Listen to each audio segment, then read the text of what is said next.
With the first pick in the 2023 NFL Draft, Carolina Panthers select Trophy Chase, Tucson, Arizona. with the second pick in the 2023 NFL Draft, the Houston Texans select Cody Smith, Houston, Texas. The fantasy draft room is now on the clock. Welcome to the Fantasy Draft Room. I am Chase. With me, as always, my man Cody. What is going on tonight? Tonight, we're doing part 2 of the North Series. We've got the NFC North Series on tap for y'all tonight. We're going to be going through every team, breaking down all of the rosters as they currently stand at the time of this recording. Things could change. Maybe Jonathan Taylor gets signed to the Bears. We don't know.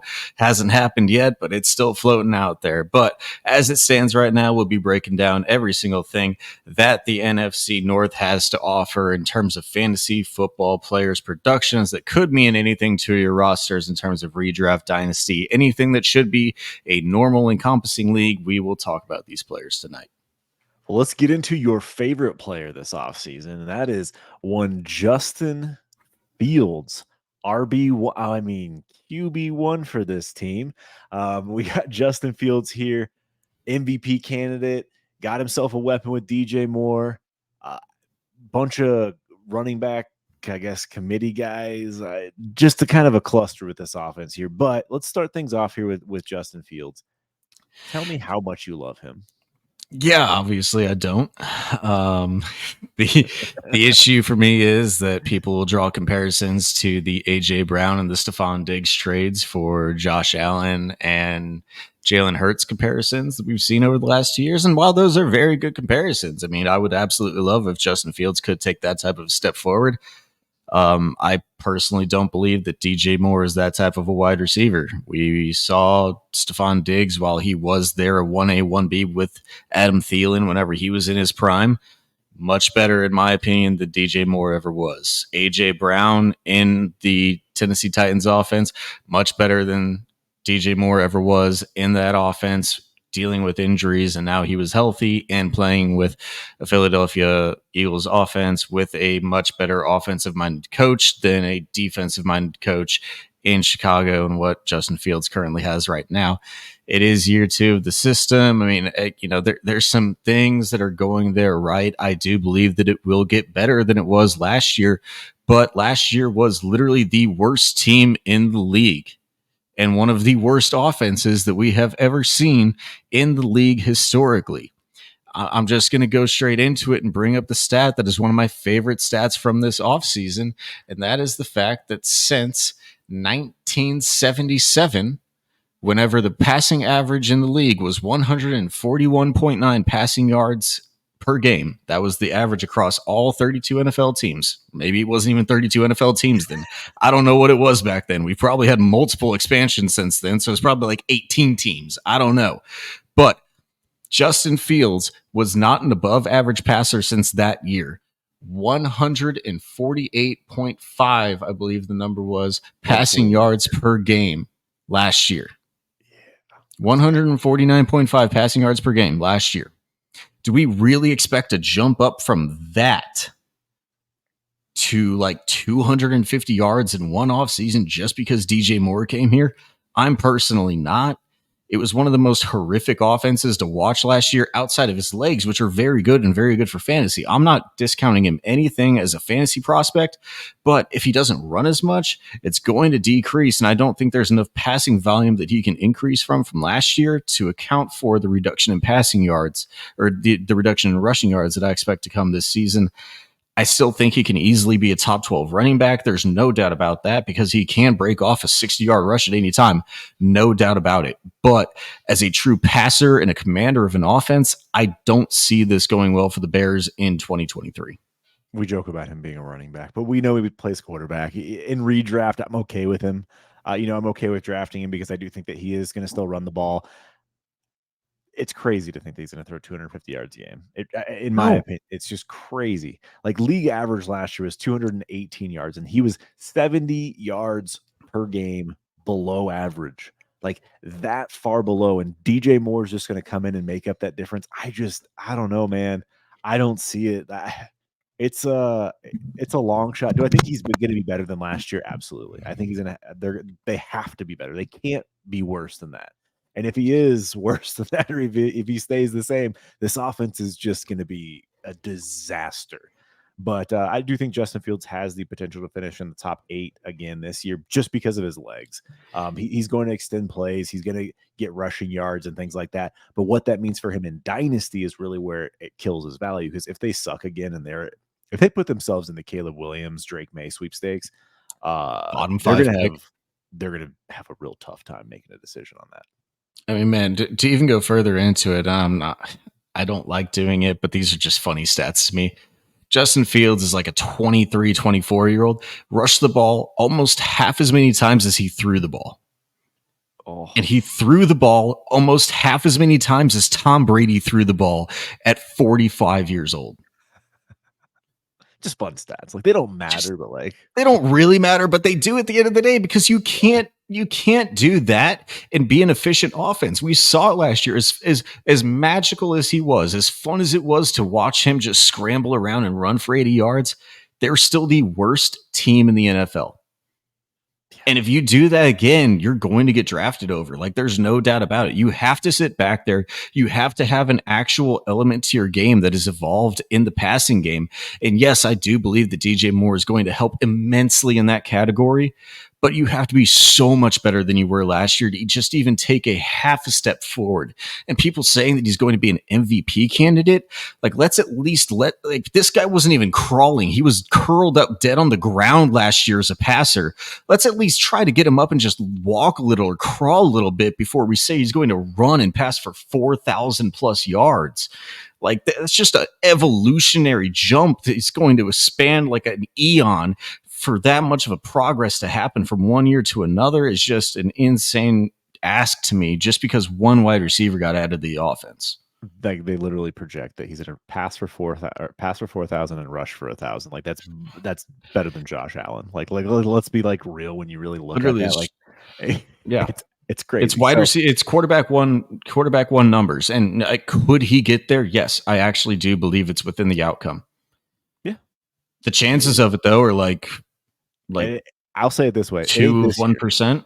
It ain't this year. Like, I don't think that outcome is this year. I think he can make a step forward and progress this year, but I don't think he is ready. I don't think that team is ready for that type of production to happen. I do think it's going to take a head coach change for that to take place, but we'll see. Maybe you bring in Ben Johnson from the Lions, which we'll touch base on a little bit here, and maybe that'll change things for the Bears. But yeah, Justin Fields, again, good for this year. Long-term in Dynasty, there's going to be some question marks. I'm sure a team will take a shot on him, but I'm going to dive into wide receiver and the pass catchers, then we'll go back into this running back cluster. Obviously, DJ Moore, you want to start him. I'm still optimistic on Darnell Mooney, but I want to, again, it goes back to passing volume. How much is this offense truly going to pass to make Darnell Mooney relevant? And I think he'll have some very good games. I think he'll still show out because I think he's talented, but the offense itself is going to really restrict what the rest of these pass catchers do. Chase Claypool, zero interest. Maybe in a best ball league, like as a 35 to 40 man roster, just to have him on there, but don't really care. Velus Jones, Equiminius St. Brown, Tyler Scott got like none of those guys really I want to roster at all. So really for me, it's just going to be DJ Moore, Darnell Mooney, and then a deep league Chase Claypool. What are you at with this wide receiver room? Do you think Cole Kmet, any of these other tight ends kind of step in and have a significant role in this offense? I mean, the issue is of just what I said last year. Like, while I think it's going to be an improvement, I have them currently projected out at 442 pass attempts this year. And that's a significant jump from last year. They were 358, I believe it was 358, 360 last year. Like, I'm giving them another 90 pass attempts from year one to year two in this offense. And that's not even year one to year two for Justin Fields. Like, let's remember that. This is year three for Justin Fields as well. Like, it's not just a year one to year two jump. It's only year one to year two jump in the offense. Like, whenever I have that, I just don't have enough passing attempts to go around for anyone in this offense. The only one that cracks 100 targets is DJ Moore. While I do like him, I like him a lot less than a lot of people do. I don't believe that he's probably going to crack 1,000 yards. I don't think he's going to crack anywhere over 8 touchdowns. Really, anybody in this offense at cost, I'm just purely out on. Yeah, I mean, I think DJ Moore is best case scenario, he is what he's been. Maybe 1,000 to 1,100 yards. Best case scenario, 4 touchdowns. Like that's what you're getting, and that's best case scenario. People that think he's going to suddenly elevate this offense and elevate his game because he finally has quote a quarterback throwing to him. I think they're going to be really disappointed. So yeah, pass catching wise, like I like Cole Kmet for tight end darts and best ball lineup leagues. I don't feel super confident about starting him week in and week out because you're never going to know which weeks is 0, which weeks that 2 touchdown performance. So yeah, this offense as a whole, I really want to avoid, and that goes no further than the running back position with Khalil Herbert, Donta Foreman, Roshan Johnson. I mean, Travis Homer's listed here, but like it's a 3-back committee, and it is a true committee. This isn't like it's a 4-back committee. You really think? I mean, I guess with Justin Fields. So there you go. But like it's going to be a full on like split. Like this is going to be a true ride the hot hand offense. I would say if I had to roster, I mean, you want to roster them all, I guess, and best ball, but I don't know who to start. I don't know. I don't know who to start. I want to say Roshan has like a good chance to start later in the year, like once he finally nails things down and they want to see what the rookie can do. But this guy, Khalil Herbert.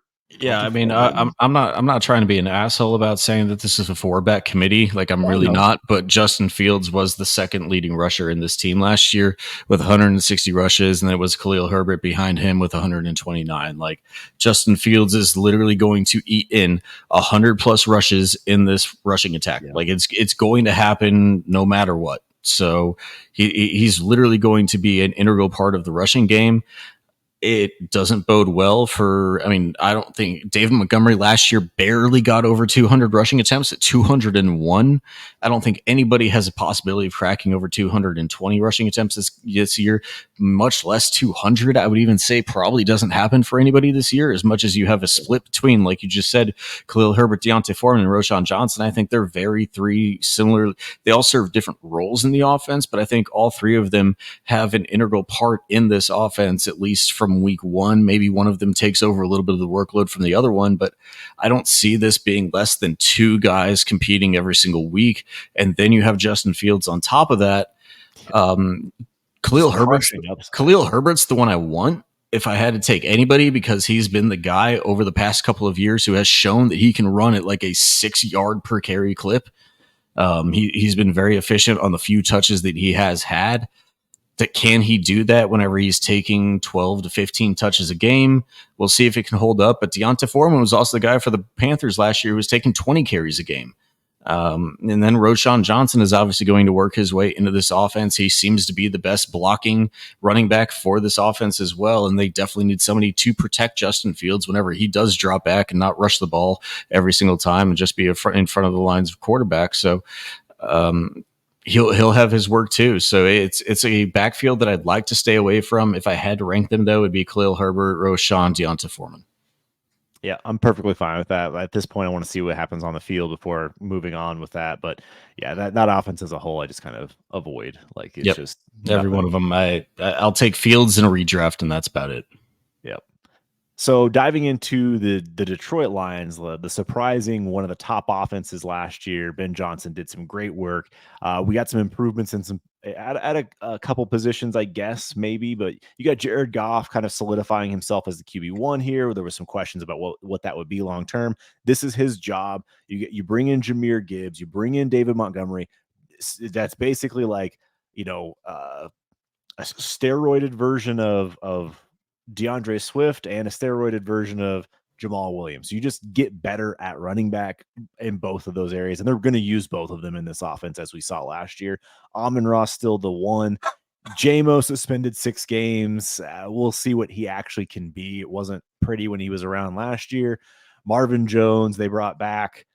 We know what he is.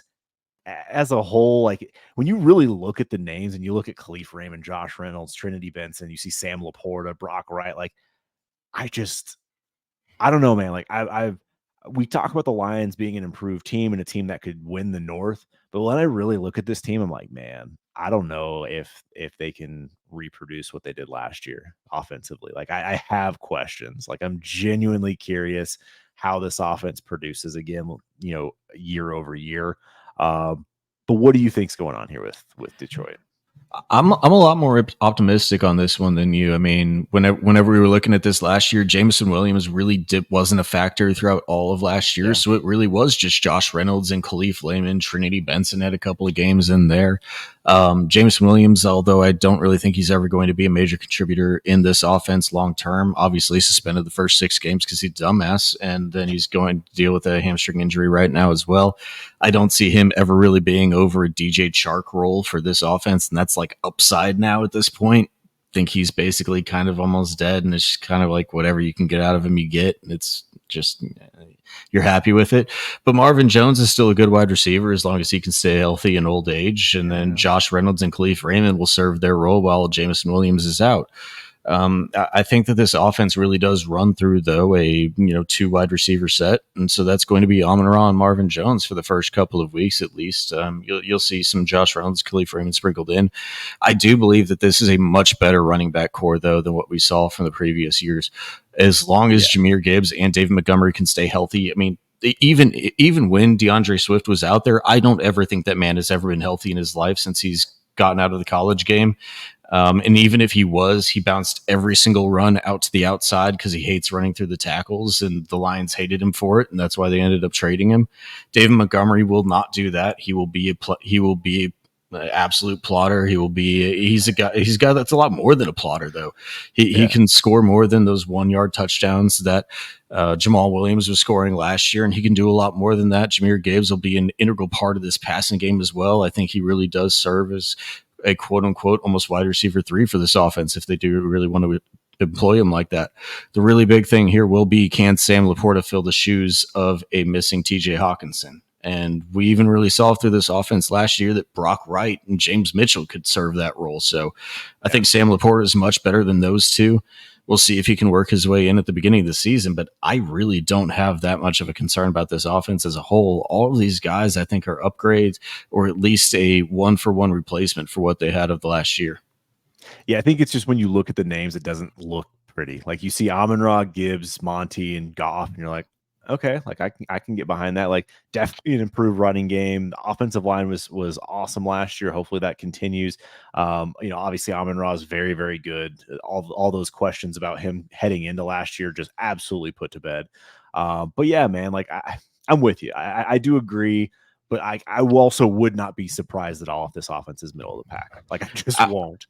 I would not at all be like, yeah, well, you need a number 2. Like you need a better tight end. Like, yeah, if offensive lineman goes down and the running game isn't as efficient or effective, like, yeah, I can totally get behind the variance that this offense has. So Jahmyr Gibbs, super excited for. Monty, you want to start. I think you can start him in deeper leagues as well. I'm comfortable with that. Amon-Ra, I don't want to start it in any of the rest of these wide receivers, maybe best ball dart throws. Are you starting Sam Laporta in a start sit type of league where you have to set a lineup?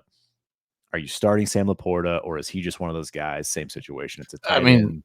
Unless he shows me something by like week 4 or something. No, I'm not ever trying to start him in the first 4 weeks until he's shown me a track record that he can actually do anything. I assume that he's just a middle of the road, like tight end 17 over the first, couple of weeks. If he shows me more than that, they're actually utilizing him as an integral part of this offense, then sure, I'll end up starting him, but I'm not trying to start him week 1 for sure.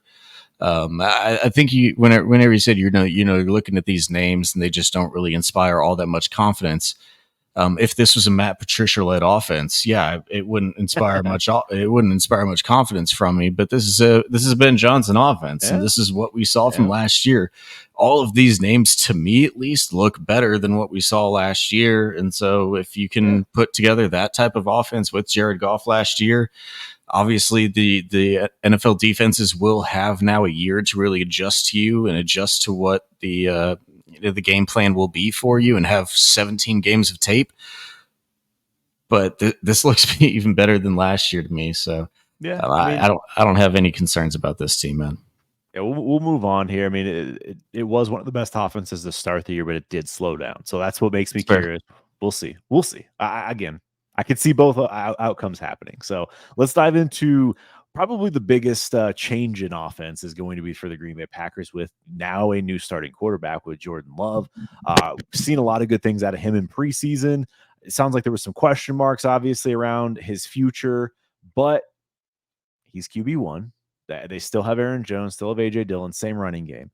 You're going to have the same receiver core from last year. Just give these guys another another year to kind of implement this offense and then know the playbook. And then you do add Jaden Reed, and they spent a second round pick on him. They add Luke Musgrave and Tucker Craft, and so they add some weapons on this offense. Young guys, tight end does take time, but I'm kind of optimistic about this. I think that people have been handing the NFC North to the Lions just because of what we saw last year, and like you said, they did improve on both sides of the ball. But I just don't want to rule out the Packers, man. I just don't think I can. I don't either. The only team that I will rule out is the Chicago Bears. Like The Bears. I don't believe that they're anywhere near a division leading team yet. No. But the Packers and the Lions, I do believe, could get there. But I mean, we forget that like the Minnesota Vikings were still the best team in this conference last year. Like they were the team that made the playoffs because they were still the best team. Now, was that with like a 1 point overall point differential in all of their games? Yes, it was, but they were still the best team overall in terms of record. Like they're still going to hang around. Kirk Cousins, I feel like we write him off. We'll get to him in a bit, but like we just write him off that he's going to be replaced. Yep. He's still probably one of the 12 best quarterbacks in the league if you just take away like what he can do out of pocket. In terms of just a throw over the football, he's probably one of the 12 best quarterbacks in the league for sure. And so I really do like this Green Bay Packers team, though. I believe the defense is really underrated, and they could just say, hey, we're going to use this. We're going to use a very simplified offense with Jordan Love in his first year. Use the running backs a lot. Aaron Jones and AJ Dillon, I love both of them this year. Aaron Jones a lot more, obviously, just because he does have the passing upside. AJ Dillon, he's going to be just a hammer workhorse running back, but if there's anything that happens to Aaron Jones, he will be the one to fill in. I really don't have any upside of the what's the waiver wire guy that's going along right now. It's Elijah Wilson, I believe. Yeah, I already forgot his name, but Elijah Wilson, I think it is. But I mean, you got Patrick Taylor and Lou Nichols on the depth chart here. There's another guy that's been making the rounds and making some preseason highlights, so there's some hype around him. But this is really a two-back offense. Outside of injury, it's really going to be only those two. But there is an opening behind them because none of these guys have shown anything. But I really do think that this is a wide open wide receiver core. I think there's only 84 receptions that have been required or that have been attained by this team throughout all of their experience. All 12 of the wide receivers that you see here have only caught 84 passes in the NFL. Like, it's a wide open market. Everybody thinks that it's going to be Christian Watson. I mean, I think it's going to be that because he does portray that dominant X type of wide receiver, and we've seen a little bit of a connection with Jordan Love. But it could be anybody here, man. Like Romeo Doubs, Jaden Reed, maybe even your guy Samaj Torre picks up a little bit of steam. I mean, it does seem really wide open here. I think there's a very low floor, but also a very high ceiling with a team that's very young and has a lot of room to grow. Yeah, I mean, you mentioned Aaron Jones. I think he's about the only running back I want to start, but AJ Dillon will get his touches, and he is just, a really solid handcuff for in the case Aaron Jones does go down. Rostered everywhere. Oh yeah, for sure. You have to have him. So whether or not you start him is a whole other story. Yeah, wide receiver core, I'm with you 1,000,000%. I think those four you listed off with Watson, Dobbs, Reed, and Toure, those four are really the ones, and it's just going to be like who's open. I don't think there's going to be like we got to feed Christian Watson, we got to feed Romeo. Like, they're going to just see who's open, and Jordan Love's going to execute the offense. If he can do that, I think they'll be a very, very good, I say very good. I think they'll be a top 12 offense in the league if they can actually execute that. Just because they have a good enough running game, they're going to have good enough weapons. And we've seen Dobbs make some big plays. We've seen Watson be very explosive. Toure can be, be a downfield option. And Jaden Reed, don't really know exactly what he is, but it seems like he's built some chemistry already with Jordan Love. I think the only one I want to start in a lineup league is Christian Watson, at least at this point in time, until we really see how the target share is going to kind of play itself out. But I want all 4 of those guys in a best ball league. I think that all 4 of them in best ball have, I mean, maybe not Toure. I think Toure can be more of a waiver wire addition once we see what again, the target distribution looks like. But those 3 you want in best ball, no doubt about it. And, I think when you look at tight end, we've seen Luke Musgrave pretty much solidify himself as the tight end 1 from the sounds of it too. Yeah, I think we were a pretty big Tucker Kraft show back about 4 months ago, whenever the rookie hype season was coming around, because there was such a difference between Luke Musgrave and Tucker Kraft, at least in terms of just ADP and rookie drafts. And I think that's one we missed. It hasn't really played out well for us. It does seem like Luke Musgrave is going to be that split out wide receiver, and Tucker Kraft, I haven't heard anything about other than like 2 camp pieces saying that he had a good catch. I mean, it has been all Luke Musgrave. We'll see if it happens into the season, but by everything from the camp reports, this is Luke Musgrave's team. This is his position. This is his job. I mean, honestly, like if he outscores Dalton Kincaid year 1, I would not be surprised at all. I would not be surprised at all. That's an interesting one. Yeah, I guess in terms of rookie tight ends, I could see that. But again, I just think it goes back to this offense being a very even distribution in terms of like targets. Yep. I do think Tucker Kraft, like again, we're talking about the tight end position. We say it all the time. Like it takes time to develop and truly show what you got at the tight end position. So Luke Musgrave, he can run routes and he's athletic and he's showing that right now. So I do want to see the adaptation from Kraft being what is it, FCS school basically with North Dakota State. So like he has a big a big difference in gameplay to figure out. But so I don't rule him out to be productive at some point in his career. But as a rookie, I think we've been talking about drafting him as a stash option. But yeah, this is Luke Musgrave's offense right now. For me, it was just a difference of like what were they going to use him as the role, because Luke Musgrave is not a blocker. He's not going to line up as the inline off the edge blocker that's going to jam somebody and then roll out into a pass. Like if they ever need that in alignment for their offense, it's going to be Tucker Kraft. I don't ever believe that Luke Musgrave will be that. But it just depends on how much they're using him as a split out wide receiver, as a true Y split wide receiver, or how much they actually want somebody on the edge of the line blocking. That's really going to be the difference between those two.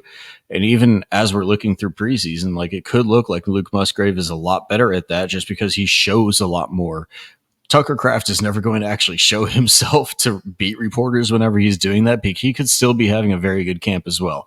Obviously, we haven't heard the reports, but I just want to wait a little bit until we have a little bit more of actual game data between these two, the snap data between these two, to see what it looks like.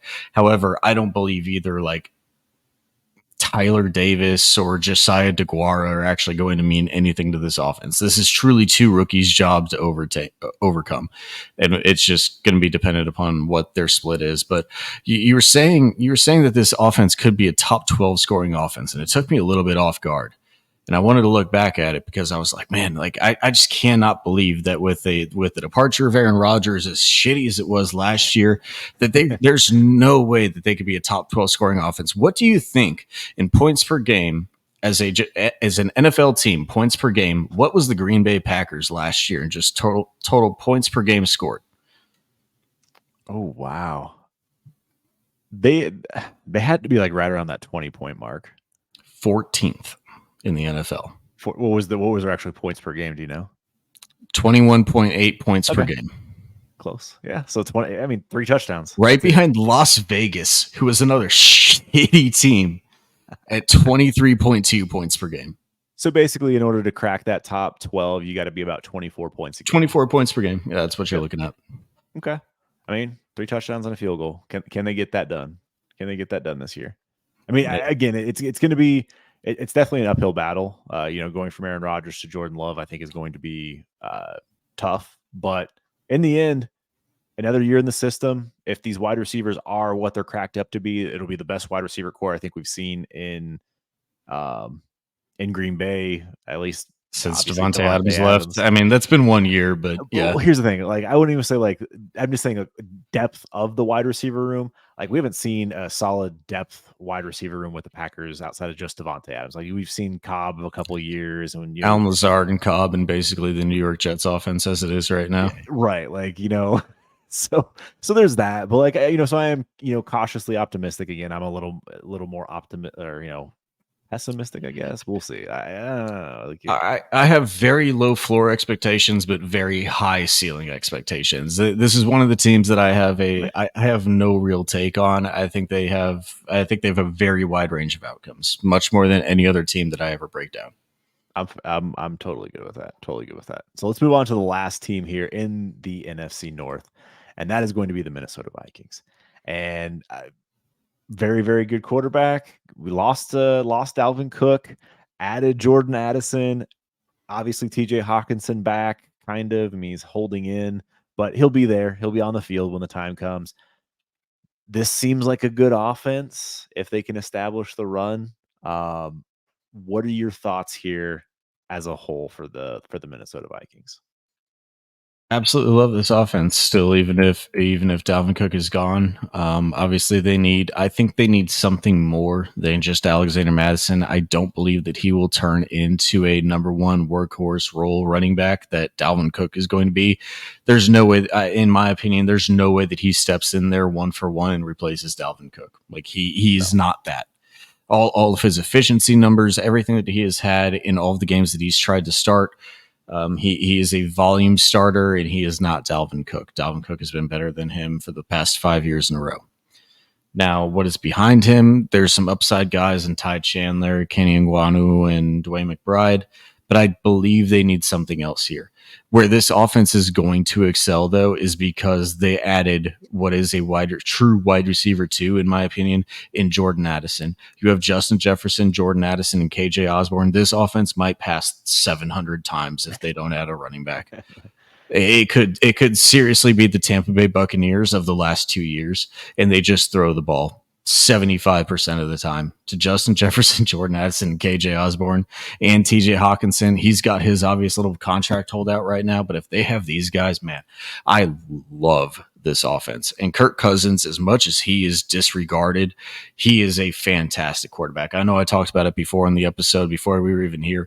He's a fantastic quarterback that just has some failures in the primetime spotlight games, but I don't give a shit about that whenever he's my QB 12 at QB 17 prices year over year in fantasy. Yeah, when you mentioned this offense in the passing game, last year, I believe, I'm just pulling this off the top of my head, Justin Jefferson had about 170 targets. And then when you had Thielen there, still garnered 100, and KJ Osborne was like high 90s. And then you also brought in TJ Hawkinson. So, like, you have the ability to support many wide receivers in this offense. So, if they throw 600 times, I probably wouldn't be shocked at all. Like, you give Justin Jefferson his 150, 160, give Addison 110, KJ Osborne. I've got the numbers. Justin Jefferson was 184, Adam 84. Thielen was 107, and KJ Osborne was 90. There you have it. So, TJ Hawkinson 90.